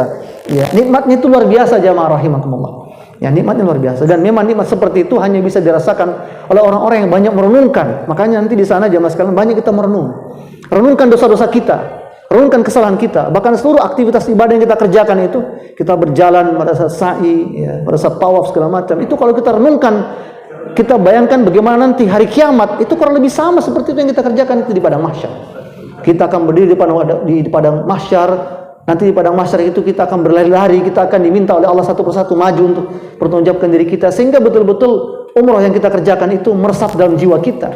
Ya, sehingga insyaallah itu akan membuat kita banyak mohon ampun kepada Allah selama di sana. Tentu hajat utama kita jamaah sekalian, saya ingin tegaskan, hajat utama kita bukan banyak rezeki, bukan banyak anak, bukan panjang umur, bukan bisnis, bukan jodoh untuk anak, bukan itu hajat utama kita. Apa hajat utama kita? Hajat utama kita adalah mendapatkan ampunan Allah Subhanahu wa taala dan dijauhkan dari azab nerakanya. Gitu. Silakan kalau mau doa, ya Allah masukkan saya surga, silakan. Tapi ya yang paling bagus tentu waqina azabannar, jauhkan saya dari neraka. Karena kalau masuk surga, kata para ulama, semua orang mukmin masuk surga. Cuma ada yang langsung, ada yang singgah di neraka. Itu kan. Maka doa kita yang paling penting adalah, ya Allah maafkan dosa saya, ampuni saya, agar saya terbebas dari azab neraka. Karena kalau surga, para ulama menjanjikan, para ulama Ahlus Sunnah mengatakan semua orang mukmin itu pasti masuk surga. Nabi bersabda, kullu ummati yadkhulul jannah. Semua umat masuk surga kata Nabi, illa man aba, kecuali yang tidak mau. Nabi ditanya, Rasul, siapa yang tidak mau ya Rasulullah? Man ata'ani faqad dakhala jannah, wa man asani faqad aba. Siapa yang mentaatiku kata Nabi, dialah yang masuk surga. Dan siapa yang membangkang padaku, dialah yang tidak mau masuk surga. Nah, maka hajat utama kita kalau sampai di sana berdoa kepada Allah, itu adalah dijauhkan dari azab neraka, termasuk dijauhkan dari azab kubur, termasuk dijauhkan dari azab dunia. 3 itu. Ya Allah, jauhkan saya dari azab dunia, jauhkan saya dari azab kubur, jauhkan saya dari azab neraka. Itu 3 itu hajat utama kita. Kalau itu sudah kita dapatkan, insya Allah hidup kita bahagia fid dunya wal akhirah, bahagia dunia akhirat. Gitu. Dan tadi ya di sana juga ada raudhah ya. Kita ziarah ke raudhah ya, termasuk banyak tempat-tempat makbul berdoa di sana. Ya, seperti raudhah termasuk tempat yang makbul. Ustaz, bagaimana kalau saya doa di kubur Nabi? Nah, itu beda pendapat ulama. Ibnu Taimiyah berpendapat tidak boleh berdoa di kubur Nabi. Dan itulah mazhab yang dipakai oleh Saudi, mazhab Wahabi. Kayak itu kalau di sana kita dilarang berdoa kan? Suruh jalan-jalan sama tentara itu. Yallah, jalan, suruh jalan. Itu karena mereka berpendapat tidak boleh berdoa di kubur Nabi. Hanya cukup kita beri salam sama Nabi. Assalamualaikum warahmatullahi wabarakatuh. Warahmatullahi wabarakatuh. Itu. Tapi kalau Imam Al-Haythami mengatakan boleh kita berdoa di sana. Jadi kita berdoanya bukan minta sama Nabi, tapi kita berdoanya tawassul lewat Nabi. Ya Allah, aku bertawassul kepada Nabimu agar Engkau mengabulkan doaku. Nah, itu begitu. Dan itulah yang ada dalam surat Badar. Tawassalna bi bismillah. Itu kan tawassul kita dengan bismillah. Wabil hadi Rasulillah. Kita tawassul dengan nama Allah dan dengan hadi petunjuk Rasulullah SAW. Gitu. Nah, jadi dicoba-coba saja, siapa tahu bisa berdoa depan kubur Nabi. Karena waktu saya umrah waktu itu saya coba berhasil. Saya berdoa tapi doanya sambil jalan pelan-pelan gini. Itu karena kalau lihat dia sama tentara itu askar disuruh jalan, nggak boleh. Larang kita karena mazhabnya di sana kebetulan ya Ibnu Taimiyah berpendapat seperti itu. Ya. Jamaah rahimakumullah. Kemudian di semua tempat-tempat makmum berdoa kita berdoa kepada Allah SWT di sana. Tadi doa-doa hajat-hajat kita banyak baca di sana. Termasuk ketika di raudhah, saya praktekkan ini pengalaman pribadi saya. Kalau di raudhah itu di kaum pria ya, saya nggak tahu kalau di kaum wanita. Itu tentara kalau dilihat kita sudah lama di situ berdoa, pasti ditarik kita itu. Nah, tapi ada satu cara supaya kita tidak ditarik sama tentara. Apa itu? Sholat. Jadi saya waktu di sana, setiap tentara datang, saya sholat lagi. Nggak ditarik lagi, tentaranya pergi, saya sudah selesai sholat, berdoa lagi. Datang tentara lagi, saya sholat lagi. Kalau kita sholat, kita tidak akan ditarik sama dia. Kenapa? Dia tahu hukumnya. Nabi larang kita mengganggu orang sholat. Tapi kalau baca doa, ini sudah lama tarik ini, ditarik keluar itu. Ya, dan kayaknya sekarang sudah normal ya Pak Haji ya, sudah ramai lagi. Jadi raudhah juga ramai lagi, kita desak-desakan di sana. Gitu. Nah, manfaatkan tempat-tempat makmum berdoa di sana, sehingga insya Allah ya doa kita mustajab di sana insya Allah. Karena itu tempat yang makbul dan ini kan jarang kita alami ya, jarang kita alami. Doa itu kan ada waktu yang makbul, ada tempat yang makbul, ada kondisi yang makbul gitu. Nah, itu ada. Kalau kita lagi puasa itu kondisi yang makbul berdoa. Kalau kita sedang bulan Ramadan itu makbul waktunya berdoa. Tapi ada juga tempat. Nah, mana tempat makbul berdoa? Di sana itulah tempat makbul berdoa. Nah, itu. Di sana tempat makbul berdoa. Kemudian jamaah rahmatullah, sebelum saya lanjutkan, selanjutnya yang tidak berkaitan langsung atau ada hubungannya sama pelaksanaan haji umrah kita, yang saya tidak masukkan dalam slide ini. Yang pertama, kita juga hendaknya, ini dari pihak travel ya, harus ada amir safar. Mungkin sudah ada ya, bersafar. Karena Nabi SAW memerintahkan kalau kalian perjalanan, kata Nabi, 3 orang, maka wajib bagi kalian menunjuk 1 orang amir safar. Jadi harus ada pemimpin rombongan. Nah, saya nggak tahu mungkin ya sudah disiapkan ya sama Pak Haji siapa yang dia akan ditunjuk sebagai amir safar. Harus ada amir safarnya. Nabi mewajibkan kalau kita perjalanan harus ada pemimpin rombongan amir safar. Tempo hari saya waktu pergi umroh saya ditunjuk jadi amir safar. Gitu. Apa? Ya intinya amir dalam perjalanan. Ya tugasnya itu dia yang seluruh rombongan itu nurut sama dia dalam perjalanan, nurut sama dia, taat sama dia, karena dia adalah amir safar. Kemudian yang berikutnya juga nanti jamaah sekalian, dalam perjalanan ke sana kita boleh menjamak sholat, kalau kita boleh mengqashar sholat. Tapi kalau sudah tiba di sana jangan rugi kita kalau tiba di sana cuma sholat qashar, sholat jamak. Ya tapi dalam perjalanan kita ke sana mungkin nanti langsung aja ya, langsung ya, atau ke Jakarta dulu, langsung.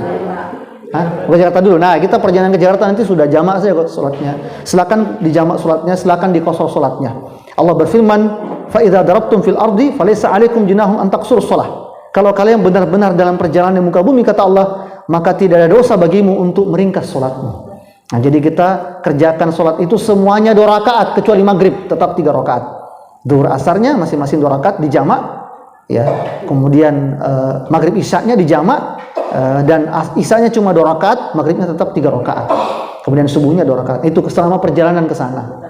Nah, kalau sudah tiba di sana, tak usah lagi jamak dan qasar salat. Rugi kalau jamak qasar salat di sana. Itu perjalanannya saja, perjalanan ke sana, mungkin nanti balik dari sana juga, itu silakan dijamak dan qasar. Berikutnya, ketika di atas pesawat juga kita juga dibolehkan tayamum, ya, di atas pesawat. Mengapa? Karena bukan tidak ada air tapi sedikit. Nah, maka salah satu udzur yang membolehkan kita tayamum itu adalah kalau di Quran kan dikatakan falam tajidu ma'an fatayammamu sha'idan thayyiba. Kalau engkau tidak menemukan air, kata Allah, tayamumlah dengan tanah yang baik, tanah yang suci. Nah, kata para ulama, di antara uzur yang membolehkan orang tayamum adalah kalau ada air tapi kurang. Nah, kalau di atas pesawat kan ada air tapi kurang. Nah, kita boleh tayamum. Tayamumnya kemana? Silakan. Sebagian ulama berpendapat tayamum itu bisa di benda apa saja, yang penting bukan najis. Ya, sehingga karena pada dasarnya biar ini Pak ini pasti ada debunya ini, cuma tidak kelihatan kan, gitu. Jadi ini lantai ini ada debunya ini. Semua itu benda-benda ada debunya semua. Karena Nabi mencontohkan, kata para sahabat, Nabi ketika sedang sakit, Nabi tayamumnya di dinding kamar beliau. Nah, bukan tayamum langsung di tanah, tapi dinding kamarnya beliau. Sehingga sebagian ulama berpendapat semua benda-benda yang suci itu bisa kita tempati tayamum. Kalau naik pesawat berarti di atas di atas kursi penumpang, ya. Di situ kita bisa tayamum di situ. Nah, mengenai kaifiat tayamum, tata cara tayamum, memang ada beberapa hadis, ya, versi hadis yang menyebutkan bagaimana tata cara tayamumnya Nabi SAW. Salah satunya bisa kita amalkan dan semuanya boleh, semuanya benar, semuanya punya dalil, ya. Bahkan hadis-hadisnya sama-sama sahih. Ya, sama-sama sahih. Beberapa kaifiatnya seperti ini. Ini cara yang pertama. Bismillahirrahmanirrahim.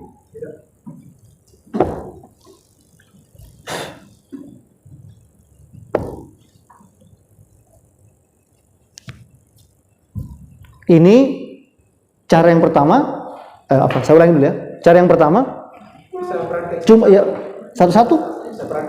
Oh, bisa. Oh iya, sama-sama ya. Atau saya jelaskan dulu, baru praktek sama-sama. Jadi ada beberapa versi. Cara yang pertama, kita hanya ngusap kedua tangan dan kedua wajah tanpa sampai siku. Bismillahirrahmanirrahim.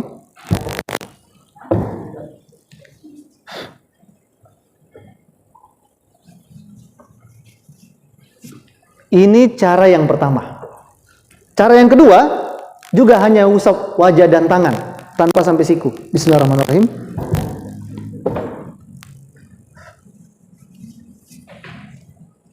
Itu versi yang kedua, boleh juga seperti itu. Ada juga versi yang ketiga dengan 2 kali tepukan. Nah, ini mungkin yang banyak kita pahami. Dengan 2 kali tepukan. Nabi juga pernah melakukan itu. Bismillahirrahmanirrahim.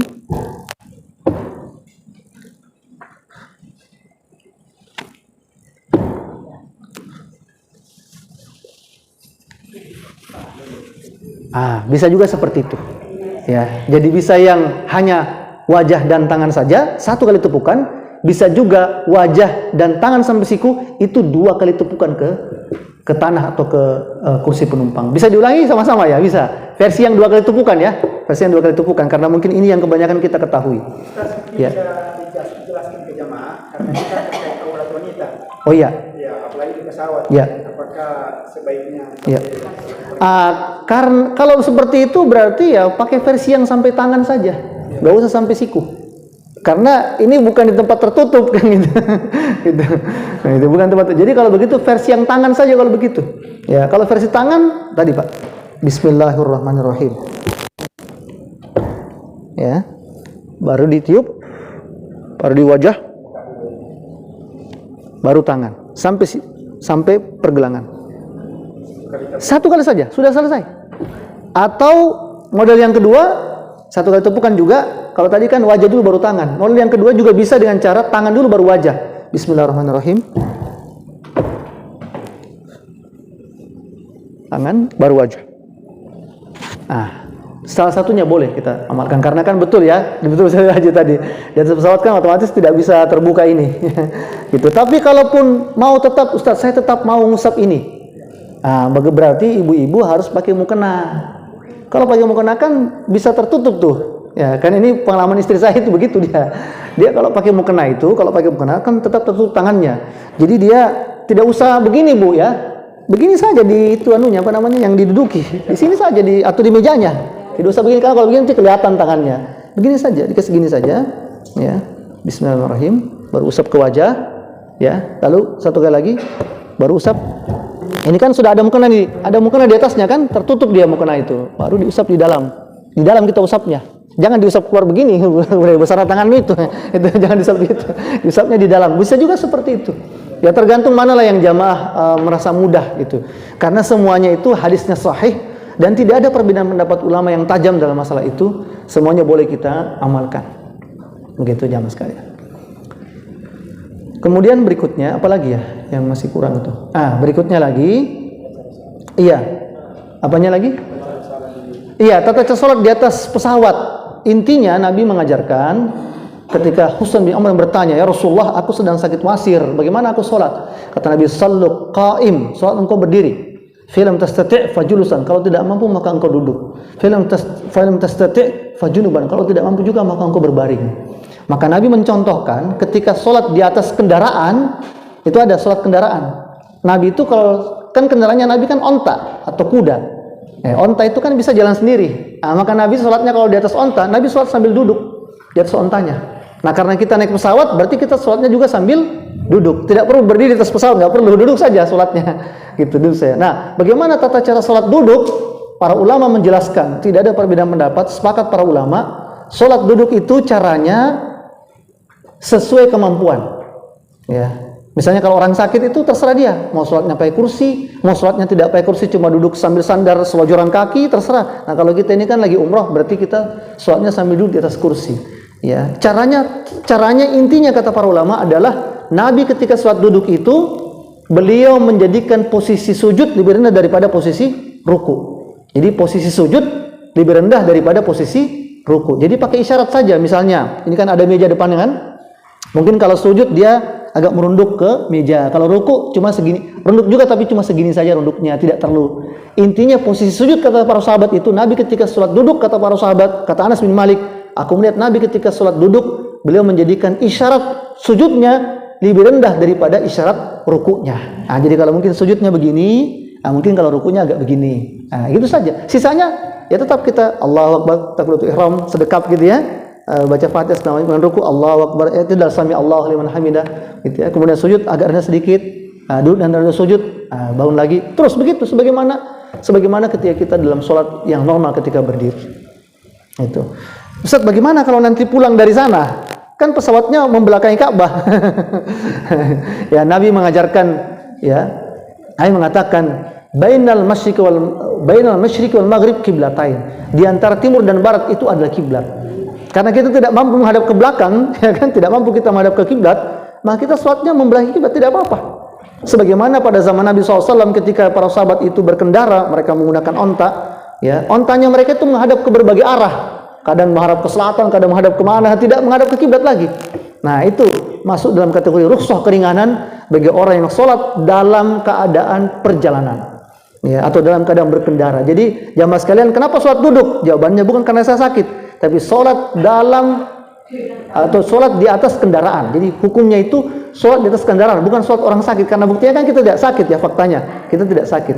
Jadi kita sholat duduk itu ada keringanan, kita duduk karena kita ada rukhsah, kita boleh duduk dalam sholat itu karena kita sholat dalam keadaan berkendara. Sama yang kedua, ada kebolehan kita tidak menghadap ke kiblat karena kita sholat dalam keadaan berkendara. Sebagaimana pada zaman Nabi, para sahabat itu ketika naik onta, ya awalnya sudah disetel ke arah kiblat, tapi dalam perjalanan ontanya menghadap kemana itu tidak, kasih balik, enggak begitu. Dibiarkan saja ontanya jalan.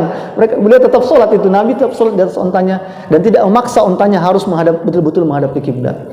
Nah begitu intinya jamaah rahimakumullah berkaitan dengan sholat di atas kendaraan. Kemudian berikutnya, nah ini lagi soal berfoto. Ya, ini juga perlu saya tambahkan. Jadi Syekh atau Abu Rustah menjelaskan bahwa hukum asalnya itu kan dalam Islam, hukum asalnya dalam Islam, al-aslu fil hayah baina rajul wal mar'ah, asal hukum kehidupan laki-laki dan perempuan di dalam Islam adalah infisal, terpisah.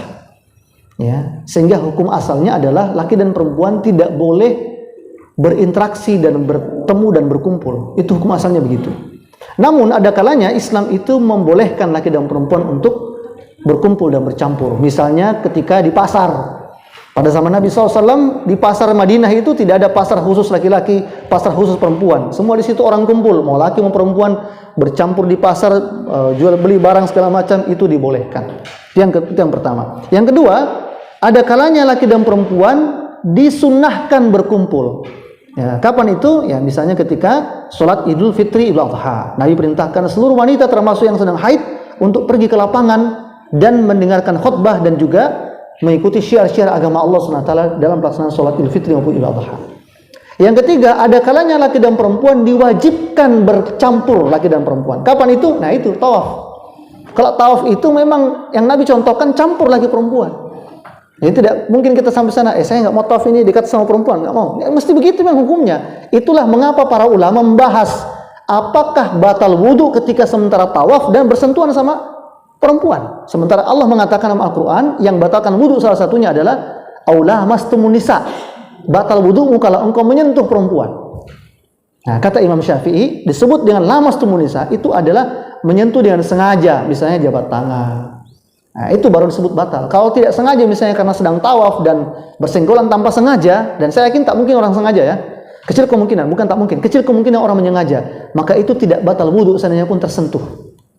Gitu. Kalau Imam Ahmad mengatakan ya disebut menyentuh itu maksudnya adalah berhubungan suami istri. Ya, tapi kalau Imam Syafi'i mengatakan batal wudhu kalau bersentuhan laki perempuan itu kalau bersentuhannya dengan yang bukan istri atau bukan mahram, perempuan ajnabi, perempuan asing. Nah, karena itu ketika tawaf di situ laki perempuan memang harus bercampur, wajib itu bercampur, tidak boleh berpisah. Memang wajib hukumnya bercampur. Nah, soal tadi batal tidak batal bagi bapak ibu yang ikut Imam Syafi'i, ya kalau sama istrinya berpegangan sambil tawaf tidak apa-apa, tidak batal sama istrinya. Ya, karena itu istri sendiri.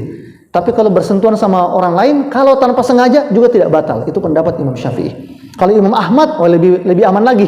Kalau Imam Ahmad berpendapat tidak batal meskipun bersentuhan sengaja, karena yang batal itu kalau berhubungan suami istri baru batal. Kalau saya pribadi ikut pendapat Imam Syafi'i, batal kalau sengaja bersentuhan dengan perempuan asing, perempuan ajnabi. Tapi kalau istri sendiri atau mahram kita sendiri, maka tidak batal meskipun bersentuhan dengan sengaja. Itu. Nah, jadi ketika tawaf itu memang maupun sa'i memang begitulah fikihnya Nabi contohkan, wajib laki perempuan itu utamanya tawaf ya, itu wajib laki perempuan itu memang bercampur. Namun ada kalanya juga laki dan perempuan haram hukumnya bercampur dan berkumpul. Kapan itu? Misalnya resepsi pernikahan. Ya, di zaman Nabi SAW, ya, kata Syekh Atub Bursto, pernikahan itu resepsi pernikahan atau pesta pernikahan itu diadakan dengan dua rumah. Satu rumah mempelai laki-laki dan tamunya, dan satu rumah lagi mempelai perempuan dan tamunya. Dan kebiasaan itu terjadi sampai sekarang di Timur Tengah. Namun kata beliau, di negeri Anda di Indonesia, Anda kadang menggunakan hanya satu tempat, misalnya gedung. Maka beliau mengatakan, hendaknya Anda memisahkan tamu laki-laki dan tamu perempuan. Gitu. Kecuali yang berdatang di acara itu semuanya adalah keluarga sendiri. Entah itu keluarga dekat, keluarga jauh. Tapi kalau keluarga sendiri tak ada masalah bercampur. Tapi kalau bukan keluarga, kata beliau, hendaknya kalian memisahkan antara tamu laki-laki dan tamu perempuan. Gitu. Nah, kemudian jamaah Allah, karena itulah berkaitan dengan bagaimana hukum berfoto laki dan perempuan. Nah, kalau sekedar berfoto, ya, laki dan perempuan, maka mereka juga tidak boleh bercampur baur. Termasuk ketika nanti di sana. Ya, kalau bawa apa itu spanduk ya, spanduk travel, maka jamaah laki-laki mereka berfoto bersama sesama jamaah laki-laki. Jamaah perempuan berfoto sesama jamaah perempuan. Nah, begitu ketentuannya. Bagaimana Ustaz kalau saya berfotonya sama istri saya sendiri? Silakan. Teman saya juga bawa istrinya, boleh juga. Jadi misalkan 4 orang berfoto ya, masing-masing sama istrinya, itu boleh, tak ada masalah. Tapi kalau berfotonya saya sama istri saya dan ada perempuan-perempuan lain, itu tidak boleh kalau sekedar berfoto. Karena perempuan-perempuan lain ini tidak bersama mahramnya. Kita yang bersama mahram kita, misalnya sama istri kita, tapi perempuan lain ini tidak bersama mahramnya. Maka untuk amannya, ya tadi ketentuannya, jamaah yang laki-laki berfoto bersama sesama jamaah laki-laki, dan jamaah perempuan berfoto juga bersama sesama jamaah perempuan. Ustadz, bagus toh itu kalau sama ke istriku. Ya sudah, berfoto berdua aja silakan, juga boleh begitu. Berfoto berdua saja sama istrinya silakan, boleh juga seperti itu. Nah, tapi kalau travel nanti yang mendokumentasikan itu, saya sarankan seperti itu. Ya, bagi travel saya sarankan diatur zamannya untuk seperti itu. Disitulah gunanya Amir Safar nanti mengingatkan ya, supaya ini tidak terjadi ikhtilat atau campur baur. Demikian jamarakumullah seputar amalan-amalan. Dan yang paling penting jamarakumullah dari segalanya tadi Allah mengatakan fatazawwadu fa inna khairaz zadi taqwa. Berbekallah kalian karena sebaik-baik bekal menuju ke tanah suci, kata Allah, itu takwa kepada Allah Ta'ala, ketaatan kita kepada Allah.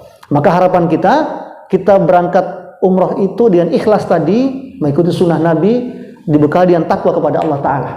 Ya, banyak kita bertobat sebelum berangkat, banyak kita istighfar sebelum berangkat. Kalau kita punya utang, selesaikan sebelum berangkat. Ya, kalau kita punya sangkutan sama orang, selesaikan. Ada tetangga kita, saya ada salah sama tetangga saya, datang minta maaf sama dia, selesaikan. Gitu. Ya, karena kita ini mau berangkat dan pergi umrah kan gitu. Selesaikan, saya ada masalah sama teman saya itu kemarin mau ke Bombay 2 hari. Selesaikan cepat. Telepon memang, mau ini minta maaf tadi karena mau berangkat ini. Itu gitulah kira-kira begitu ya. Kita selesaikan sama sengketa-sengketa kita sama orang. Ya, itulah namanya bekal, itu bekal kita takwa kepada Allah SWT. Nanti pulang dari sana, insya Allah kalau umrah kita mabrur, ya, maka kita pulang itu insya Allah kita semakin taat kepada Allah SWT. Ya, semakin baik akhlaknya, gitu ya. Semakin khusyuk ibadahnya, gitu ya, semakin besar sedekahnya, gitu ya, semakin kuat menahan emosi dia, semakin kuat menahan emosinya, ya, semakin rajin ibadahnya, gitu ya, semakin bakti sama suaminya, gitu ya. Semua kebaikan kita bertambah setelah kita pulang dari umrah. Nabi menjanjikan nanti di surga itu ada 8 pintu surga. Di surga itu ada 8 pintu surga. Yang pertama ada pintu solat, babus solah. Yang kedua ada pintu berbakti pada orang tua, babul birrul walidain. Yang ketiga ada pintu berakhlak yang baik, husnul khuluq. Yang keempat ada pintu jihad fisabilillah. Yang kelima ada pintu ilmu dan dakwah. Yang keenam ada pintu sedekah. Yang ketujuh ada pintu orang berpuasa, babul rayyan. Dan keempat ada pintu bagi orang yang haji ataupun umrah, babul hajj. Nah, mudah-mudahan kita bisa masuk lewat pintu babul hajj atau bahkan semuanya. Gitu. Kalau mau semuanya, Nabi sebut dalam satu riwayat, ayu mamra'atin, perempuan mana saja tu'minu billah, beriman kepada Allah, wal yaumil akhir, dan hari akhirat. Kemudian dia yuqimus shalah, dia dirikan salat, dia tunaikan zakat, dia berpuasa Ramadan, dia berhaji ke Baitullah, dan dia berbakti pada suaminya. Kata Nabi SAW, yadkhulul jannah min haitsul abwab. Dia dimasukkan surga dari pintu mana saja yang disukai. Itu kata Nabi SAW kalau perempuan. Kalau laki-laki ya ada amalan lain. Tidak ada hadis seperti itu kalau laki-laki, ini ada. Tapi banyak juga hadis lain. Bahkan jamaah sekalian, Ustaz, ini saya bisa umrah, alhamdulillah, saya bisa haji, alhamdulillah. Bagaimana nasib saudara kita yang fakir miskin? Dia nggak bisa pergi haji umrah. Oh, ternyata Allah itu Maha Pengasih, Maha Penyayang. Bagi mereka yang tidak bisa pergi haji umrah karena mereka fakir miskin, ada amalan-amalan yang pahalanya seperti haji umrah. Pahalanya seperti haji umrah. Apa itu? Ya, diantaranya salat isyraq Nabi sebut dalam hadis. Ya, apalagi mujahadah, bersungguh-sungguh dalam ilmu dan dakwah, datang pengajian bersungguh-sungguh. Itu kata Nabi termasuk bersungguh-sungguh beribadah pada 10 hari pertama Zulhijjah. Siapa yang bersungguh-sungguh ibadah 10 hari pertama Zulhijjah juga kata Nabi itu pahalanya seperti haji dan umrah. Jadi Allah itu Maha Pengasih, Maha Penyayang ya. Kan namanya kaya miskin itu kan bukan mau kita, itu sudah takdir Allah Ta'ala. Ya gimana dong kalau seperti itu hanya orang kaya yang bisa pergi haji umrah? Kita ini miskin tak bisa. Nyata jangan khawatir. Allah punya amalan-amalan yang bisa menyebabkan orang mendapatkan kebaikan dan pahala sebagaimana orang yang haji dan umrah. Nah, demikian jamaah Allah. Kalau ada yang bertanya saya persilakan.